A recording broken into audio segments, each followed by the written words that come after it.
Shoot. Okay, now we start again. No. Don't buy this. Hi, this is Rudy. Welcome back to my channel. And if you're new here, welcome. My name is Rudy. I live in Ghana, currently studying to become a skin therapist. And I also own an online skincare store in Ghana here. So yeah, today is going to be about talking about some of the sunscreens I have used that they were just not it. Some had white cast, some were too oily, so I just want to talk about them so that you probably don't buy them, and also talk about who should actually use some of them, who they would actually work for and all that. So yes, let's get into the video. And before we continue, please subscribe and like this video. And also I want to know which sunscreen you've used that didn't work for you recently. And because nowadays there are so many sunscreens, especially from Korea and Japan, that we shouldn't be going through that again. And these are mostly Korean. Yeah, they are mostly Korean sunscreens, and they failed me. And I was kind of surprised but let's get into it. First one I'll be talking about is this isntree Onion New Pair sunscreen. This is a Korean sunscreen from isntree, and it has SPF 40 PA+++, so 3 pluses. That means it's not going to give you so much protection if you are in the very hot weather. And also it's a hybrid sunscreen, meaning it has both mineral and chemical UV filters. This also has a purple color, as you can see from the bottle. According to the brand, it's said to neutralize discoloration and reduce enlarged pores. It was made in collaboration with, I think, Cassandra Banks. She's also a YouTuber and a medical esthetician. This sunscreen is actually not like the worst or didn't work like so good. This is actually very soothing because it has some notable ingredients such as niacinamide, hard leaf, adenosine, panthenol, allantoin, and all of these are really good for soothing, calming, and repairing the skin. So if you have sensitive skin, this would actually work for you well. And it has a natural dewy finish. Once you apply it, it's not too oily, it's not greasy, and it's not matte like, but it has this just natural nice finish on your skin that's a little bit dewy if you have very oily skin. The only con I had with it was that it left a little white cast on my skin. The first time I tried it, I actually posted a YouTube short here. I didn't use a full 2 finger length. I just tried it on to see, and it didn't give me any white cast. But the next time I tried it, and I was actually going out and I tried it, I realized that there was a little white cast on my skin. And that comes from the titanium in it. You remember I said this is a hybrid sunscreen, meaning it has mineral UV filter as well, which is titanium dioxide. Titanium dioxide is a mineral UV filter, which is whitish in color. So that's why in fact, almost all mineral sunscreens leave white cast on people with dark skin like mine. The lotiony texture is not thick, it's not too lightweight too, it's just in between, which is how I prefer my sunscreens to actually be. So I think if you have a lighter skin shade, you wouldn't have problem with this one. And if you have sensitive skin, you would actually like this. But on me, this just left a minimal white cast that I can just overlook. Except maybe if I'm wearing makeup, I could use this. But if I'm wearing makeup, meaning I'm going out, that means I have to use a sunscreen that gives the maximum protection I can get from a sunscreen, and this won't be it. So that's why this is a fail. I'm almost out of it. I usually use it when I'm in the house. I'm not going anywhere. I sit right in front of the window, so I usually use this, like I said, when I'm in the house. But once I'm done, I don't think I would be repurchasing this. I just like their isn't-tree, this hyaluronic acid sun gel. That is like one of the best, and it's in my, let me say, top 5 sunscreens for life. But this one, sorry. The next sunscreen I'll talk about is the Good Molecules Sheer Mineral Sunscreen SPF 30. This is a USA sunscreen, and I got this disclaimer. I got this through PR from Good Molecules like last year. They sent me PR twice, and so thanks to them, that's my first and only PR I've ever gotten. Yeah. But this is a mineral sunscreen which has 13.3% zinc oxide only. That's the only UV filter in this sunscreen. So if you know sunscreen, you already know why this didn't work for me, because zinc has a white insoluble texture that is difficult to produce, like to use in making sunscreen, and that's why it leaves white cast on the skin, especially if you have dark skin tone like I do.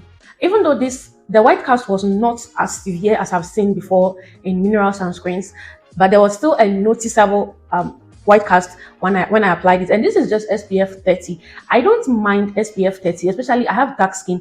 My melanin can do some protection, but I don't want to depend on my melanin to be protecting my skin. So I personally do not prefer SPF 30 sunscreens.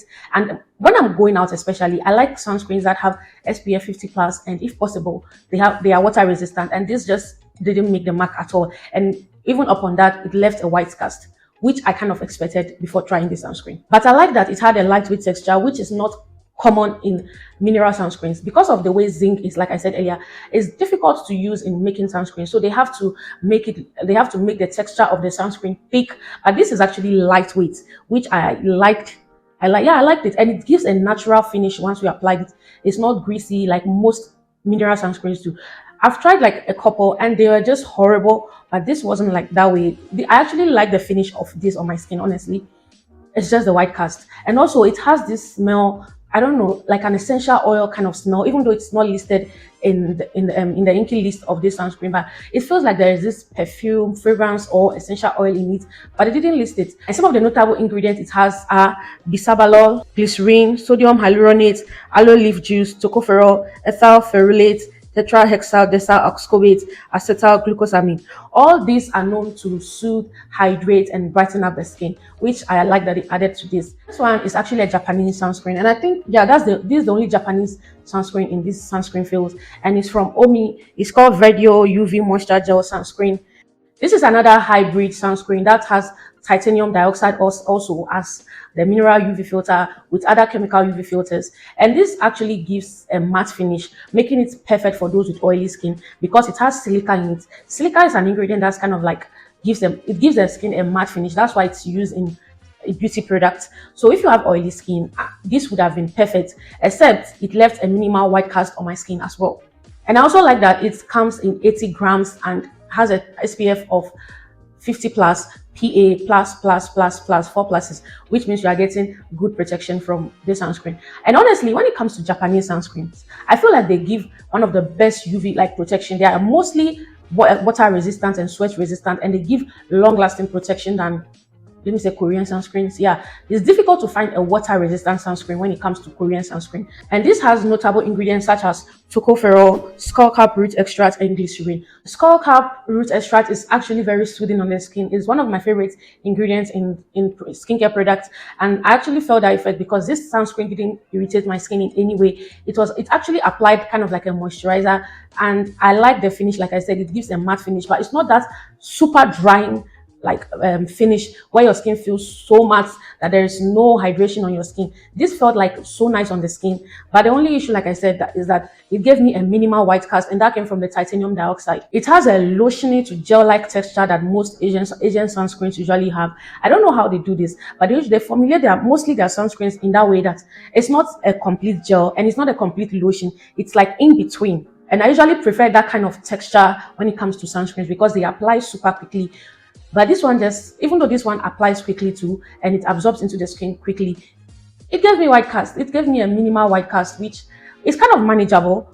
But because of the matte finish, you know how matte sunscreens do. Even though, like I said, this wasn't super matte, because of the drying effect, the slight drying effect it gave, it just kind of make your skin look like, I don't know, like once it dries down, the white cast kind of comes out. It becomes prominent on your skin a little, but it's not so like noticeable that when someone is far away they will see. They can notice it when they are closer to you. So I actually would finish this one and use it whenever I'm at home, and I probably would get another one. I don't know, I just love the way it applies on my skin. I really like it. The next one is from Sun by Me. It's called the V10 Hyal Hydra Capsule Sunscreen.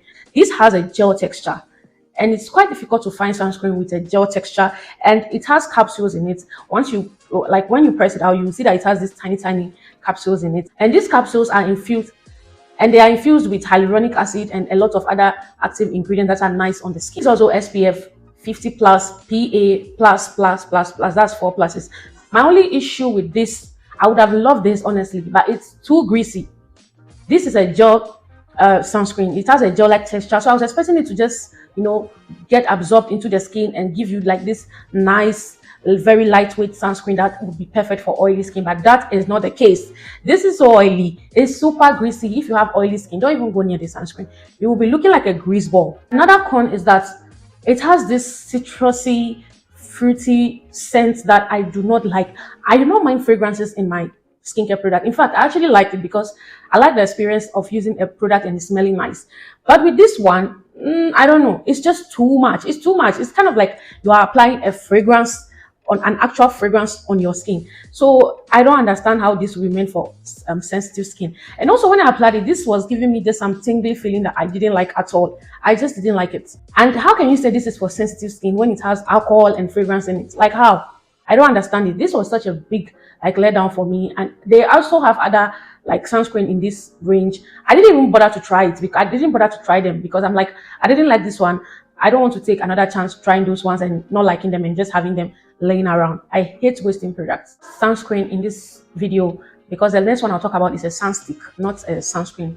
That like yeah, you know what I'm trying to say.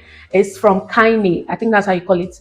Kaine Green Fit Pro Sun. This is another Korean sunscreen, and this was such a big disappointment. Like the most disappointed sunscreen of in all this, like the one I just talked about, because I didn't even expect this to give me any issue. This is 100% chemical sunscreen, and this gave me a horrible white cast. Like this was even kind of worse than the mineral sunscreen from Good Molecules. Like how it gave white cast. Get white cast, like disappointment. It has a lotioning texture that is quite thick as well. So this is kind of like lotioning to cream texture, but this left white cast. And that was not just the only offense this sunscreen like committed.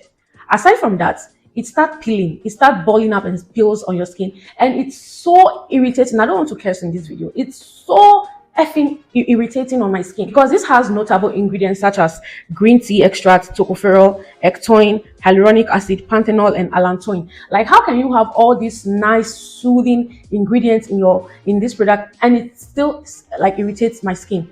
I was trying it the last time. I was trying to record a B-roll just to apply this again and put, like I'll put it in the video here, and this still irritated my skin because you keep rubbing and rubbing to at least try to get it to reduce the white cast. It kind of starts irritating your skin, and I still have a full bottle. Like I couldn't even, usually when I don't like sunscreens and it leaves white cast, when I'm at home I just apply because I'm going nowhere, no one's going to see me, and if anybody will see me at all, it's just one or two people who I really don't mind if they see me with white cast on. But this one you can't even leave it on because it's irritating your skin. That's how bad it is. I was really disappointed, like big disappointment from this sunscreen. So no wonder it's not even popular. I've not even heard anyone talk about this sunscreen. No wonder, because this brand has other products that I've seen people talk about here and there, but the sunscreen, nobody. That should have even been my first clue. The last sunscreen in this video, or let me say sunstick, and it's the only sunstick in this video, is from Abib, and it is their airy sunstick smoothing bar. Like this is another disappointment because I tried their other one, which I actually put in my 2023 best of sunscreen and sunsticks, which I liked so much. That one is lightweight on the skin. It's not greasy. It applies nicely, and it also has this kind of like packaging to it, which makes it to apply very quickly and conveniently, especially under the eyes and all that. So, and this is actually a waterproof version of that one. So I was thinking, oh, this would even be much better because this gives waterproof, like water resistant benefits as well. But I was disappointed because this is greasy AF. Like that was the only issue I had with it. It comes in 23 grams and it's a chemical sunscreen. It has chemical UV filters, and the only issue I had with it was that it was so greasy on my skin. Like let me show you. Let me see if I can demonstrate that to you over here. I'll probably put a B-roll where I applied it on my skin. Like, and when it comes to sunsticks, you want to do multiple passes as much as you can to get the recommended UV, the SPF protection on the bottle. Like look, I don't know if it's showing. Look, this is so oily. If you have oily skin, don't even go near this. Don't even go near it because it's just going to turn you into a grease ball. That was the only issue I had with it. If not, I would have, because of that, I'm not even using it because I just hate that oily feeling some sunsticks give you. That's why I've not finished using it. Probably I will just use it on my body because I don't like wasting product, like I said, and it's good to use sunscreen on your body too, so I'll just end up using it on my body. Well, these are all the sunscreens that I didn't like, that didn't work for me. But I would, in case you have lighter skin or whatever issues I had with them, you don't have it with them, these are the ones I'll recommend for each skin types and probably each skin conditions as well. If you have oily skin, I would say go for this one. If you have light skin and you have oily skin, you would actually enjoy this. Even if you have very oily skin, you would like the verdio one. It's the matte finish is so nice. It's not drying. It's just so beautiful on the skin. If you have dry skin, especially very dry skin, then try this one. Unless you have sensitive skin as well, don't try it. But if you just have very dry skin, this one will be nice for you because of the greasiness. It would actually coat your skin and moisturize it very well. So you will like this one. But if you have just normal dry to combination skin, you will like this one. I actually liked it too. It was just the minimal white cast I didn't like about it. And when it comes to sunstick, dry skin, try this. Try this, you will like it. If you have dry skin, you would like this sunstick so much. And also, I forgot, if you have dehydrated skin as well, this would really work for you. And also, if you have acne prone skin, this would really work for you. It's so soothing and nice on the skin. I use this when I did my micro needling, and I actually enjoyed it on my skin. There was no stinging, there was no irritation. It applies so beautifully on my skin. So if you have sensitive, irritated, acne prone skin, this would be good for you if you have lighter skin than mine, because it will not leave white cast on you. Probably won't. No, no, no, no, no, no. Don't buy this. If you've tried them and it worked for you, especially this one, let me know in the comment section. That's it for today. Thank you. Thank you so much for watching. Do not forget to subscribe, and I'll put another video here, which is the best sunscreen I used in 2023 that I really love. I hope you watch that video as well, because those sunscreens, they were bangers. Thank you. Bye.